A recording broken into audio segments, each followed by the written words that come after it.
সুপ্রিয় দর্শক, আসসালামু আলাইকুম। আশা করি সকলেই ভালো আছেন। রাজনগর এক্সপ্রেসের নতুন আরেকটি ভিডিওতে আপনাদের সকলকে স্বাগতম।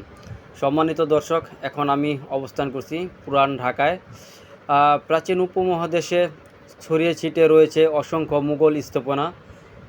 তেমনি প্রায় 350 বছর যাবৎ মুঘল ইতিহাস এবং ঐতিহ্য নিয়ে টিকে আছে পুরান ঢাকার এই খান মোহাম্মদ মৃধা মসজিদটি।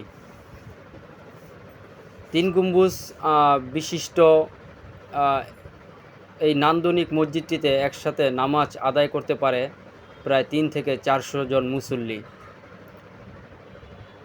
দর্শক দেখুন মসজিদটির চিত্র কত সুন্দর, কত নির্মাণশৈলী, কত রুচিশীল ছিলেন তৎকালীন যুগের মানুষ, তা এই মসজিদটির নির্মাণশৈলী দেখলে কিন্তু অনেকটা বোঝা যায়।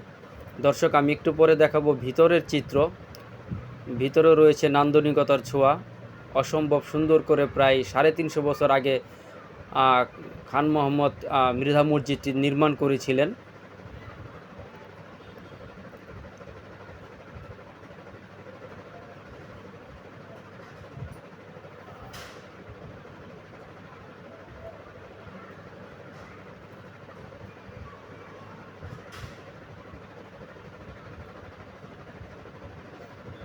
দর্শক দেখতে পাচ্ছেন মসজিদটির ভিতরের চিত্র, খুব সুন্দর মসজিদটির ভিতরের চিত্র।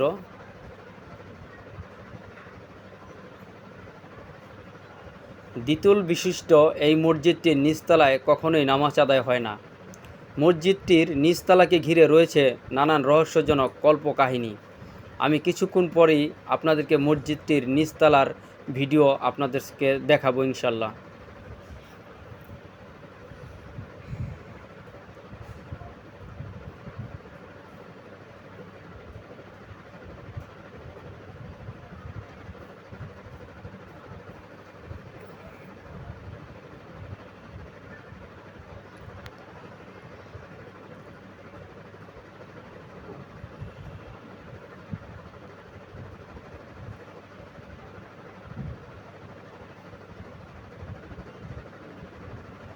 দর্শক, এটা হচ্ছে মসজিদের নিচতলা। এখানে কখনোই নামাজ আদায় হয় না।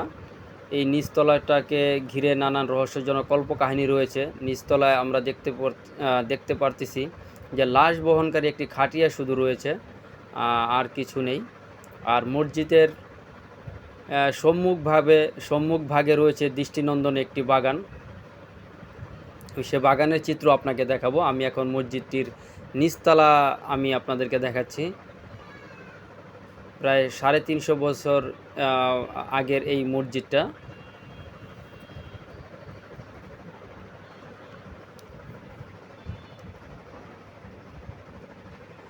দর্শক, এটা হচ্ছে মসজিদের সম্মুখভাগে যে বাগানের চিত্র, সেই বাগানের চিত্র আপনারা দেখছেন। খুবই সুন্দর নান্দনিক একটি বাগান রয়েছে এই মসজিদটিতে। তো দর্শক, নয়নভিরাম এই মসজিদটিতে কে কে নামাজ আদায় করেছেন অথবা ভবিষ্যতে কে কে নামাজ আদায় করতে চান, অবশ্যই আমাদের এই চ্যানেলকে কমেন্ট করে জানাবেন। আপনাদের কমেন্টের অপেক্ষায় রইলাম। আর যারা এখন আমার চ্যানেলটিকে সাবস্ক্রাইব করেননি, তারা অবশ্যই আমার চ্যানেলটিকে সাবস্ক্রাইব করে চ্যানেলটির পাশে থাকবেন। তো ভিউয়ার্স, এই ছিল আজকের আমাদের ভিডিও। আবারও দেখা হবে নতুন কোনো ভিডিও নিয়ে। সে পর্যন্ত ইনশাল্লাহ ভালো থাকবেন, সুস্থ থাকবেন। আসসালামু আলাইকুম।